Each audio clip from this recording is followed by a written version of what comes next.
तो जम्मू पहुंचा राहुल गांधी की भारत जोड़ो यात्रा का काफिला। जम्मू कश्मीर पुलिस ने किए कड़े सुरक्षा बंदोबस्त। जल्द ही सतवारी में जनसभा को करेंगे संबोधित। कल जम्मू में पत्रकारों से होंगे रूबरू।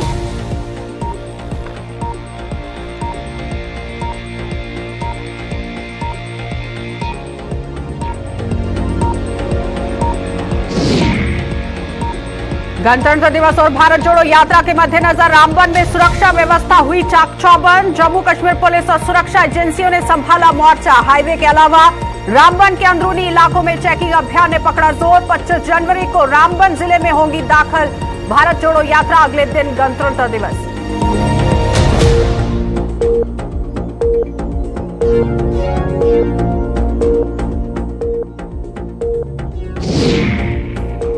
जम्मू के सिधड़ा और नरवाल में हुए धमाकों के बाद किश्तवाड़ पुलिस भी आई एक्शन में। वाहन चालकों को एहतियात बरतने का किया जा रहा आह्वान। ट्रांसपोर्टरों को भी जागरूक कर रही जम्मू कश्मीर पुलिस। संदिग्धों पर नजर रखने के दिशा निर्देश जारी। चलने से पहले गाड़ियों की जांच की अपील।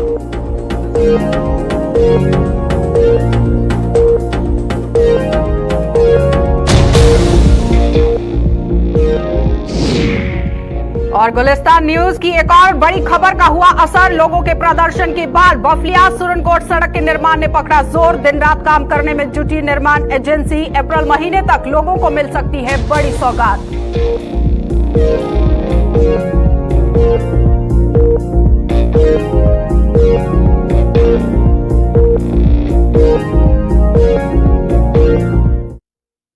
नमस्कार, बुलेटिन में आपका स्वागत है। मैं हूं आपके साथ आशा सरमाल। चलिए शुरुआत करते हैं जम्मू कश्मीर से जुड़ी खबरों की। सबसे पहले आपको भारत जोड़ो यात्रा से ही अपडेट करा देते हैं। राहुल गांधी की भारत जोड़ो यात्रा का काफिला जम्मू में दाखिल हो चुका है और आज सांबा जिले के विजयपुर इलाके से यात्रा ने आगे का सफर शुरू कर दिया है। और जम्मू दाखिल होने पर भी समाज के हर वर्ग के लोगों ने इस यात्रा का जोर शोर से स्वागत किया। और विजयपुर से जम्मू तक के 22 किलोमीटर के सफर के दौरान रास्ते में यहां राहुल गांधी ने कुछ देर विश्राम किया है। और इसी दौरान कश्मीरी पंडित विस्थापितों से एक यहां मुलाकात हुई है। शिष्टमंडल वहां पर पहुंचा हुआ था, उनसे मुलाकात कर अपने मन की बात यहां पर कश्मीरी पंडितों ने कही है।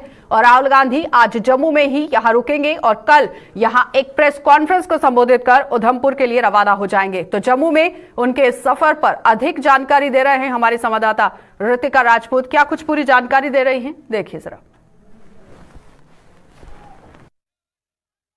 साफ तस्वीरों में आप देख सकते हैं किस तरह से भारत जोड़ो यात्रा का आगाज यहां पर हो चुका है। आज जम्मू राहुल गांधी पहुंच चुके हैं और आम जनता को संबोधन देने की भी बात कही गई थी। लेकिन अब देखना यह होगा कि जब आम जनता का संबोधन शुरू होता है तो किस तरह से बातचीत जो है वो राहुल गांधी अपनी रखेंगे। ऋतिका हमारे साथ जुड़ चुकी है। फिलहाल ऋतिका से ही जानना चाहेंगे। ऋतिका, जिस तरह से सुबह से ही ग्राउंड पर आप हैं और पूरी तरह से भारत जोड़ो यात्रा की अगर बात करें, संबोधन में क्या लगता है कि किस तरह से बातचीत हो सकती है? फिलहाल अभी का ताजा वहां पर क्या कार्यक्रम चल रहा है, किस तरह से पूरी जानकारी है? जी, आपको बता देना चाहते हैं इस वक्त हम कुंजवानी चौक में मौजूद है और कुछ ही क्षणों में यहाँ पे राहुल गांधी भारत जोड़ो यात्रा को आगे बढ़ाते हुए पहुंचने वाले हैं। और यहाँ से कुंजवानी चौक से आगे पड़ाव हुआ है सतवारी का होगा। सतवारी में जन संबोधन का आयोजन किया गया है जहाँ पे भारी मात्रा में लोगों का समूह जो है वो पहुंचेगा।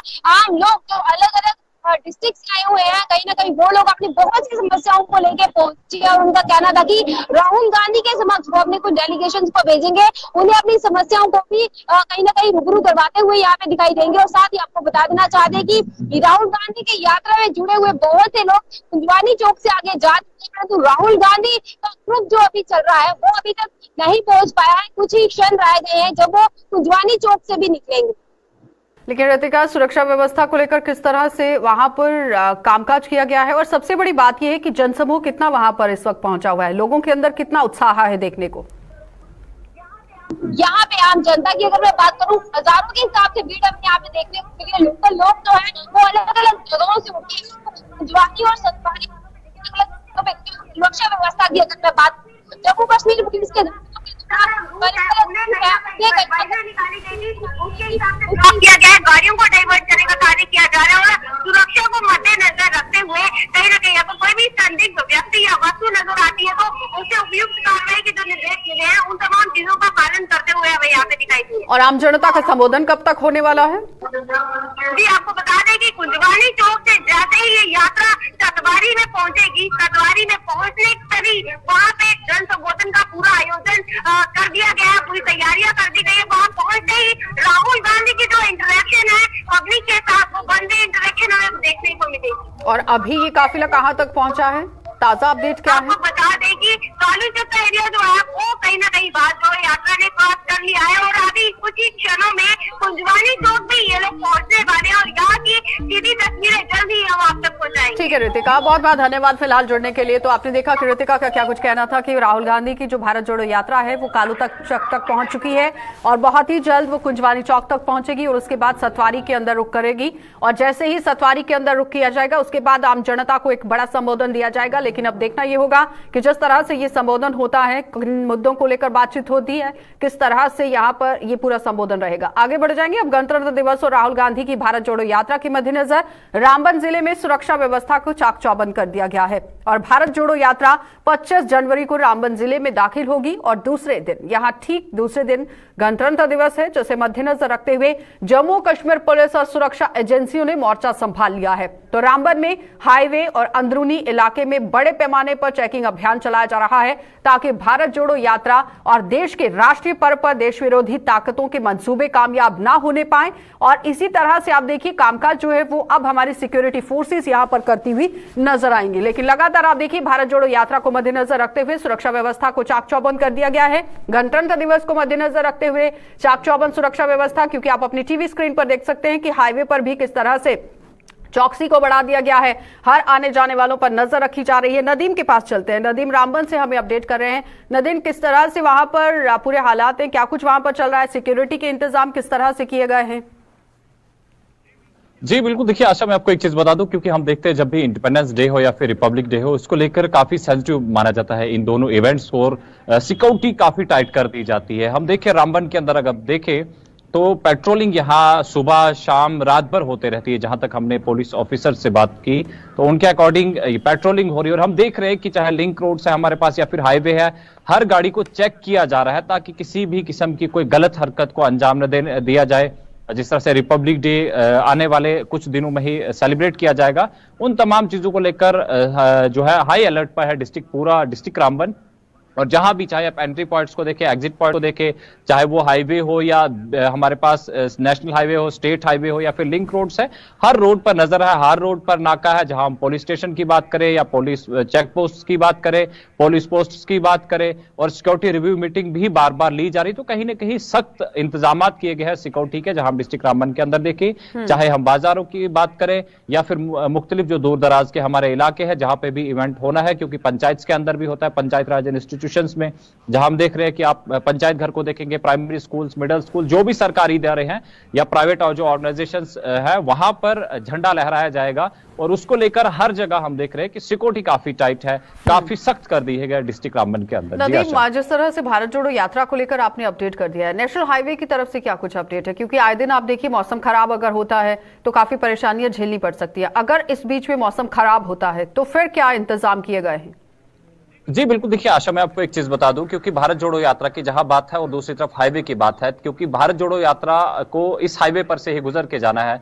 हालांकि हमने देखा कि पिछले हफ्ते से हम देख रहे हैं कि काफी डिस्टर्बेंस आ रही है। एक तो मौसम की खराबी और दूसरा फिर हाईवे पर बर्फबारी होना या फिर लैंडस्लाइड, शूटिंग स्टोन वगैरह होना, तो ये कहीं ना कहीं दिक्कतें पैदा कर रहे हैं। और हाईवे का अपडेट अगर आज की हम बात करें, आज गाड़ियों को चलने की इजाजत तो है, लेकिन जिस तरह से वेदर प्रेडिक्शन में बताया गया कि आज शाम से मौसम फिर करवट लेगा, तो कहीं ना कहीं परेशानियां हो सकती है। लेकिन इस बीच इंतजाम की अगर हम बात करें, क्योंकि भारत जोड़ो यात्रा का जहां सवाल है वो हाईवे से गुजरकर बानिहाल पहुंचेगी, लेकिन रामबन तक पहुंचना उनके लिए आसान है। लेकिन अगर मौसम खराब रहता है और पंथियाल हमारे पास बिगड़ता है तो फिर हमारे पास कोई भी दूसरा रास्ता है नहीं कि हम कश्मीर का रुख करें, बाय एयर जाना पड़ेगा, या रोड तो हमारे पास है नहीं। तो कुल मिलाकर मुझे लगता है कि जहां तक अगर मौसम खराब रहता है, हालांकि कांग्रेस के लोगों से जब हमने बात की, उनका तो ये कहना है कि हम तो किसी भी शर्त पर जाएंगे, लेकिन सवाल यह है कि रोड जब हमारे पास ट्रू रहे, रोड हमारे पास ओपन रहे, तो उसके बाद ये सब चीजें पॉसिबल हो पाएगी। जी ठीक है नदीम, बहुत बहुत धन्यवाद फिलहाल जुड़ने के लिए। तो आपने देखा कि नदीम हमारे साथ रामबन से जुड़े हुए थे, जो बता रहे हैं कि किस तरह से यहाँ पर पूरे इंतजाम जो है वो भारत जोड़ो यात्रा को लेकर कर लिए गए हैं। लेकिन फिलहाल अगर नेशनल हाईवे की बात करें तो अभी तो खोला गया है, लेकिन अगर मौसम खराब होता है तो फिर बाधा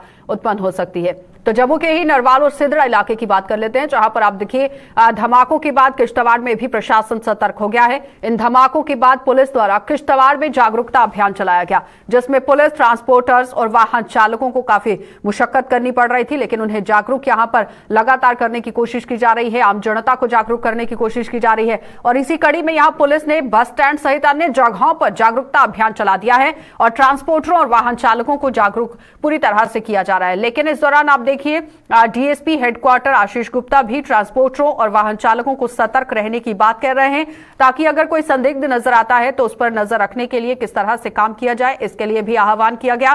पूरी तरह से देखिए तलाशी अभियान भी चलाए जा रहे हैं, चप्पे चप्पे की गहनता से तलाशी की जा रही है, सर्च ऑपरेशंस वहां पर चलाए जा रहे हैं कि अगर कोई भी संदिग्ध व्यक्ति यहां पर देखने को मिलता है या फिर संदिग्ध मूवमेंट कोई भी होती है तो उस पर किस तरह से पार पाना है, उस पर नकेल किस तरह से कसनी है। आम जनता को इसके बारे में भी पहले से ही जागरूक किया गया, लेकिन अब पुलिस को यहां पर जागरूक किया जा रहा है, ट्रांसपोर्टर्स को जागरूक किया जा रहा है। अजय शान हमारे साथ जुड़ चुके हैं। अजय, किस तरह से यह अभियान चल रहा है वहां पर? नई चुनौती जो स्टिकी बम्स और आईडी के रूप में सामने आई है, उसको काउंटर करने के लिए कहीं ना कहीं जो पुलिस है उसने अब यहाँ पर जो निचले लेवल पर है, चाहे ट्रांसपोर्टर हो या ड्राइवर्स हो, क्योंकि ऐसा देखा जा रहा है, ऐसा खदशा जाहिर किया जा रहा है कि हो सकता है कि यात्री वाहनों को टारगेट किया जाए, तो इसके लिए एक अवेयरनेस प्रोग्राम यहाँ पर चलाया जा रहा है। जनरल बस स्टैंड में ये प्रोग्राम किया गया, जिसमें ड्राइवर्स से ये कहा गया कि जब भी अपनी गाड़ी को चलाते हैं, आगे लेके बढ़ते हैं, तो उससे पहले अपनी गाड़ी का निरीक्षण करें, अंदर बाहर और गाड़ी के नीचे जरूर देखें, 2 बार देखें कम से कम, ताकि अगर कोई ऐसी चीज उनको दिखती है जो उनको लगता है कि संदिग्ध चीज है तो उसकी जानकारी तुरंत से पीसीआर जो नजदीकी पुलिस स्टेशन है उनको दे, ताकि दुर्घटना हो घटने वाली हो उससे बचा जा सके। क्योंकि पुलिस का ये कहना है कि जो राष्ट्र विरोधी तत्व है वो किसी भी हद तक जा सकते हैं, लेकिन अगर सोसाइटी पूरी तरह से चौकस रहती है, जो लोग इस टारगेट पर हैं, अगर वो एहतियात बरतते हैं तो ये हादसे टाले जा सकते हैं और जानों को बचाया जा सकता है। कश्मीर के अंदर जिस तरह से ग्राफ में कमी आई है अजय, लेकिन अगर उधमपुर की बात करें, जो 2 ब्लास्ट वहां पर हुए थे जिसमें जानी नुकसान फिलहाल ज्यादा नहीं देखा गया था, वहां पर काफी तरीके से स्थिति जो है वो नियंत्रण में देखी गई थी, लेकिन उसमें भी अटकलें यही लगाई जा रही थी कि यहां पर आईडी या फिर स्टिकी बॉम्ब का इस्तेमाल हुआ है। और वैसे ही सेम चीजें यहां पर नरवाल के अंदर भी देखने को मिली है। वहां पर भी संकेत और अटकलें यही थी कि स्टिकी बॉम्ब जो है वो यहां पर था, जिसकी वजह से ये ब्लास्ट हुए हैं और 15 से 20 मिनट के बीच में 2 ब्लास्ट लगातार हो जाते हैं। तो क्या लगता है कितनी चैलेंजिंग सिचुएशन जो है वो अब हमारी सुरक्षा एजेंसीज के लिए है, क्योंकि उसमें आम जनता का सहयोग, ट्रांसपोर्टर्स का सहयोग अब मांगने की कोशिश हो रही है? जी बिल्कुल आशा, देखिए ये जो दुश्मन है, अदृश्य दुश्मन इस समय जो है जिससे लड़ाई सुरक्षा बल लड़ रहे हैं, आतंकवादी किसी का इस्तेमाल करके या खुद आके उनका एक मॉड्यूल जो होता है वो जाके कहीं स्टिकी बम रखता है, आईडी प्लांट करता है और खुद निकल जाता है। उसके बाद वहां पर जब ब्लास्ट होता है वही चीजें बाहर आती हैं, तो कहीं ना कहीं आतंकवादी तो बचते बचते अपने आप को बचाते हुए कार्रवाई को अंजाम दे रहे हैं, लेकिन सुरक्षा बलों के लिए बड़ी चुनौती है तो उन आतंकियों तक पहुंचना। इसके लिए समाज का, सोसाइटी का पूरा सहयोग होना बहुत जरूरी है, क्योंकि अगर सोसाइटी सतर्क होगी तो आतंकियों के जो मंसूबे हैं उनको नाकाम किया जा सकता है। सुरक्षा बल जो कि दिन रात बड़ी मेहनत कर रहे हैं, चाहे -0 के नीचे तापमान हो, हमने किश्तवाड़ में देखा ऊपर वाली पहाड़ियों पर इस समय सुरक्षा बल जो है तैनात है, वो वहां पर डोमिनेशन कर रहे हैं, लेकिन जब तक सोसाइटी का साथ नहीं होगा तब तक इसमें कामयाबी नहीं मिलेगी। राजौरी और पुंछ के अंदर भी आपने देखा कि 90 के बाद किस तरह से हालात एक बार फिर से पैदा करने की कोशिश हो रही थी अजय, लेकिन राजौरी और पुंछ के अंदर पहली बार इतिहास में मुकम्मल बंद देखा गया जब वहां पर टारगेट किलिंग होती है, जब कुछ परिवारों के लोगों को वहां पर टारगेट किया गया। तो काफी तरीके से आम जनता का सहयोग करना बहुत जरूरी है और आम जनता को इस पर भी विचार करना है। जी बिल्कुल आशा, देखिए करीब 3.5 दशक के करीब ये अरसा है ये आतंकवाद का जम्मू कश्मीर ने देखा है, जिसमें कई फेजेस सामने आए हैं। यहाँ पर हिंदू की हत्या करके कम्युनल टेंशन पैदा करने की कोशिश की गई, सोसाइटी में फूट डालने की कोशिश की, लेकिन जो डांगरी का घटना हुई है उसके बाद हमने चाहे राजौरी हो, पुंछ हो, डोडा, किश्तवाड़, यहाँ पर देखा कि हिंदू मुस्लिम एक साथ होके, एकजुट होके इस आतंकी घटना के विरोध में खड़े हुए हैं। और अगर इसी प्रकार से आगे बढ़ते रहेंगे, सोसाइटी एकजुट होकर सुरक्षा बलों का साथ देती रहेगी, तो वो दिन दूर नहीं कि जल्दी ही जब आतंकवाद का और खात्मा बिल्कुल जो पूरी है तरह से कश्मीर खात्मा नहीं, कर पूरे दिया भारत जाएगा। के लिए। जय, बहुत बहुत धन्यवाद जुड़ने के लिए। फिलहाल सिक्योरिटी फोर्सेस जो है वो पूरी तरह से काम करती हुई नजर आ रही है और बहुत ही जल्द जो आतंकी यहाँ पर पैर पसारने की कोशिश कर रहे हैं उन्हें भी निशानाबूद कर दिया जाएगा। आगे बढ़ जाते हैं, अब आपको गुलिस्तान न्यूज की खबर का असर बता देते हैं, क्योंकि देखिए जिस तरह से खबर का असर देखने को मिला है वो देखने वाली बात है, क्योंकि सुरनकोट बफलियाज सड़क मार्ग के निर्माण कार्य में देरी को लेकर लोगों द्वारा किए गए जो प्रदर्शन है उसे उजागर करने के बाद सड़क मार्ग का काम अब दिन रात यहां पर किया जा रहा है और निर्माण एजेंसी की माने तो मौसम ने अगर यहां साथ दिया तो काम अप्रैल महीने तक पूरा कर दिया जाएगा। तो इस खबर पर किस तरह से आप देखिए मोहर जो है वो प्रशासन की तरफ से लगाई गई है। मुकम्मल तरीके से खबर को यहां प्रसारित किया गया था कि लोगों को काफी परेशानियां यहां बफलियाज रोड पर पेश आ रही हैं। अब यहां आप देखिए मशीनरी को लगाया गया है और अगर इसी तरह से दिन रात काम चलता है तो जाहिर तौर पर लोगों को फायदा होने वाला है, लोगों को इसकी सौगात यहां पर मिलने वाली है। इसी पर बातचीत करेंगे। आकाश मलिक हमारे साथ जुड़ चुके हैं। आकाश, जिस तरह से खबर जब प्रसारित की जाती है, जब उसका असर देखने को मिलता है तो किस तरह से आम जनता में राहत रहती है और खुशी रहती है? जैसा मैं आपको बताता चलूं, ये सुरनकोट बफलियाज रोड है, कंपनी कंस्ट्रक्शन को था और पिछले एक हफ्ते पहले जो है यहाँ पर जबरदस्त तरीके से एक ट्रांसपोर्ट यूनियन ने एहतजाज करते हुए मांग की थी कि इस रोड की खस्ता हालत है। उसके बाद जो है प्रशासन जो हरकत में आते हुए एसडीएम सुरनकोट मौके पर वहां पहुंचे और उन्होंने जो है सख्त हदायत पेश की कि इस रोड को जल्दी की जाए। बाकी में कहीं मौसम के हवाले से जो है मौसम भी थोड़ा खराब है, जिसके कारण थोड़ा जो है काम स्लोली चल रहा था और कल की डेट में हम देखें तो जो है इस वक्त काम जो है बहुत तेजी से चल रहा है। वहाँ पे एक डायरेक्टर जो है अमजद खान, उनसे भी हमारी बात हुई, उनका ये कहना है कि फर्स्ट वीक ऑफ अप्रैल इस रोड को जो है पूरा कर दिया जाएगा। आकाश, कितनी तादाद है वहां पर जनता की? लगभग कितनी तादाद के लोग हैं जिन्हें इसका फायदा हुआ है? जैसे ही बड़ा एक पिछमानदा इलाका है जिसमें दूर दराज है, पोशाना हो, और सबसे बड़ी बात यह है कि ये रोड जो है मुगल रोड को टच करती है और कम से कम 20 से 25 हजार की आबादी है इस रोड। ठीक है, बहुत बहुत धन्यवाद आकाश जुड़ने के लिए। तो 20 से 25 हजार की आबादी को यहाँ आप देखिए सौगात जो है वो मिली है, क्योंकि खबर को चलाया गया था जिसे गहनता से देखा गया है प्रशासन विभाग की तरफ से और इस पर काम शुरू कर दिया गया है। फिलहाल आगे बढ़ जाएंगे, अब आपको पुंछ लिए चलते हैं और पुंछ में गणतंत्र दिवस को मद्देनजर रखते हुए किस तरह से सर्च ऑपरेशन चलाया जा रहा है वो आपको दिखा देते हैं, क्योंकि सर्च ऑपरेशन लगातार पुंछ के अंदर शुरू कर दिया गया है और मुकम्मल तरीके से गणतंत्र दिवस के मद्देनजर रखते हुए हाई अलर्ट यहां पर जारी हो चुका है और जिले के कई इलाकों को घेर कर यहां तलाशी अभियान चलाया जा रहा है, क्योंकि पिछले दिनों राजौरी की डांगरी इलाके में आपने देखा कि किस तरह से वहां पर संदिग्ध मूवमेंट जो है वो देखी गई। लेकिन इस बीच में पुंछ के अंदर प्रशासन पूरी तरह से सतर्क नजर आ रहा है। गणतंत्र दिवस से पहले वहां पर सुरक्षा व्यवस्था को चाक चौबंद करने की कोशिश, क्योंकि तलाशी अभियान वहां पर चलाया जा रहा है, सर्च ऑपरेशन शुरू कर दिया गया है और गणतंत्र दिवस को मद्देनजर रखते हुए यहाँ पर पूरी तरह से अलर्ट एजेंसीज को कर दिया गया है और मुकम्मल तरीके से वो कामकाज करती हुई नजर भी आ रही है। तो साफ तस्वीरें आपके सामने, जहां पर आप देखिए सर्च ऑपरेशन पुंछ के अंदर चलाया जा रहा है और हर गली मोहल्ले को यहां पर खंगालने की कोशिश की जा रही है कि जिस तरह से राजौरी के डांगरी इलाके में घटना पेश आती है उसी तरह से किसी भी घटना को अंजाम यहां पुंछ के अंदर ना दिया जाए, उसी को मद्देनजर रखते हुए सुरक्षा एजेंसीज पूरी तरह से काम कर रही हैं। सुरक्षा बल लगातार अपना काम करते हुए नजर आ रहे हैं। सनी हमारे संवाददाता हमारे साथ जुड़ चुके हैं। सनी, किस तरह से वहां पर सर्च ऑपरेशन चल रहा है? 26 जनवरी से पहले पुंछ के अंदर सीआरपीएफ के जवान हो या जम्मू कश्मीर के जवान हो, जगह जगह पर जो है वो सर्च ऑपरेशन चलाए जा रहे हैं। जितने भी घर जो नदी के किनारे जो घर बचे हैं उन पे सर्च किया जा रहा है, क्योंकि पिछले कुछ दिन पहले की तरफ से एक एडवाइजरी जारी की थी, एक गाड़ी घुमाकर जो है वो नोटिस की गई थी उन लोगों के लिए जो रेंट पे रह रहे हैं कि अपनी एंट्री पुंछ पुलिस स्टेशन में कराएं। जो दुकानदार बाहर से दुकानें कर रहे हैं वो एंट्री कराएं, पर लोगों की तरफ से पुलिस का तामन नहीं किया गया। उसी को देखते हुए पुंछ पुलिस की तरफ से एक बड़ा सर्च ऑपरेशन जो है इन इलाकों में चलाया जा रहा है। अभी कुछ देर पहले जो है सब्जियां के इलाके में भी एक सेना की तरफ से सर्च ऑपरेशन जो है वो चलाया जा रहा है। बड़े पैमाने पर 26 जनवरी से पहले सर्च ऑपरेशन चलाया जा रहा है ताकि राजौरी जैसी घटना जो है पुंछ जिले में न घटे। बहुत बहुत धन्यवाद सनी जुड़ने के लिए। तो फिलहाल पुंछ से हमारे संवाददाता सनी हमें रिपोर्ट कर रहे थे कि जिस तरह से सर्च ऑपरेशन वहां पर चलाया जा रहा है, किसी भी घटना को अंजाम देने की अगर फिर यहाँ पर आतंकी हैं तो उन्हें उसी वक्त यहाँ पर धर दबोच लिया जाएगा। चलिए आगे बढ़ जाते हैं। अब कांग्रेस के वरिष्ठ नेता दिग्विजय सिंह और पूर्व केंद्रीय मंत्री जयराम रमेश ने जम्मू के जीएमसी अस्पताल का दौरा कर राजौरी आतंकी हमले और नरवाल धमाकों के घायलों के स्वास्थ्य की जानकारी हासिल की। तो इस दौरान मीडिया को संबोधित करते हुए दिग्विजय सिंह ने सरकार पर निशाना साधा और कहा 370 जो अनुच्छेद 370 है इसे निरस्त करने के बाद सरकार द्वारा जम्मू कश्मीर में शांति बहाली के दावे किए जा रहे थे, लेकिन जमीनी हालात उससे अलग हैं। उन्होंने धमाकों में घायल लोगों के लिए स्थायी पुनर्वास योजना बनाने की मांग की और इसके अलावा कांग्रेस नेता ने यहां पर क्या कुछ कहा है, जरा वो देख लीजिए। राजौरी में जो हुआ और ये हुआ है, दोनों की हम निंदा करते हैं। ये पीटीआई वाला और थोड़ा नीचे करना, जो बताया जाता था यार फोन पे चला रहा यार कि धारा 370 हटने के बाद पूरी शांति हो गई है, टेररिज्म समाप्त हो गया है, आतंकवाद समाप्त हो गया है, टारगेटेड किलिंग चालू हो गई है।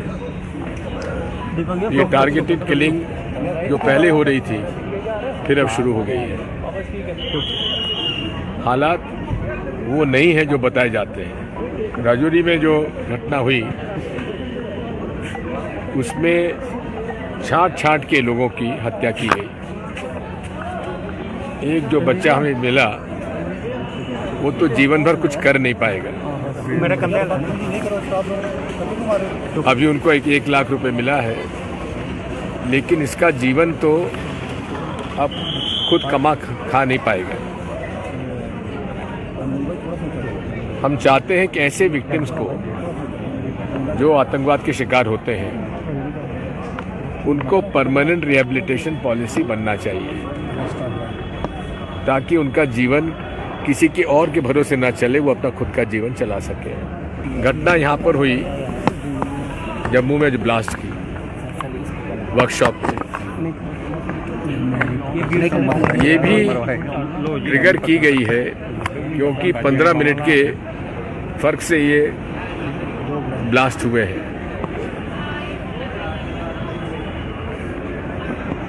बात साफ है, हम इसका कोई राजनीतिकरण नहीं करना चाहते, लेकिन ये एक बात सामने आ रही जिसको क्या मुंह नहीं मोड़ सकते कि आतंकवाद 370 समाप्त होने के बाद भी आज कायम है। और जिस प्रकार से लोगों के दिमाग में उन्माद की फितरत भरी जा रही है,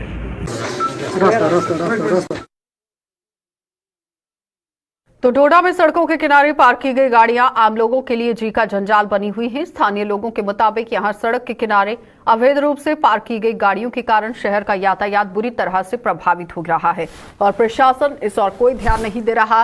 ट्रैफिक पुलिस की ओर से भी इन गाड़ियों के मालिकों के खिलाफ आज तक कोई कार्रवाई अमल में नहीं लाई गई। तो लोगों ने प्रशासन से अवैध पार्किंग के खिलाफ अभियान चलाकर शहर की यातायात व्यवस्था को सुधारने की मांग की। शाम के समय आप देख लेंगे इतनी गाड़ियां होती हैं, कोई कहने की बात नहीं होती है।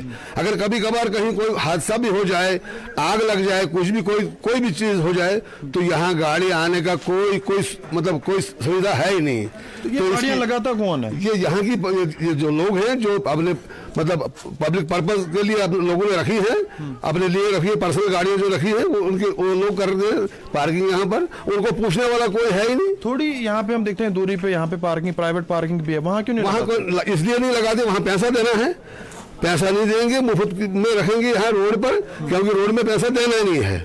तो इसलिए हम एडमिनिस्ट्रेशन से ये अपील करते हैं कि इसके लिए कुछ न कुछ कोई हल निकाला जाए, ताकि अगर ये हल नहीं निकलेगा तो हम तो सफर कर रहे हैं। नहीं, बोर्ड लगाने से तो कोई मसला हल नहीं होता है ना। बोर्ड लगाने से मसला अगर हल हुआ होता तो फिर ये बात ही नहीं होती, आप आज आए नहीं होते यहाँ पर। बोर्ड लगाने से कोई मसला जब तक उसको अमल नहीं किया जाए, आगे ट्रैफिक पुलिस बताएगी कि आज तक कितने लोगों को 5000 रुपया जुर्माना किया इस रॉन्ग पार्किंग के लिए, क्या वो बता सकते हैं? मेरे ख्याल में एक आदमी भी ऐसा नहीं होगा, एक ये व्हीकल ओनर भी ऐसा नहीं होगा जिसको फाइन हुआ होगा।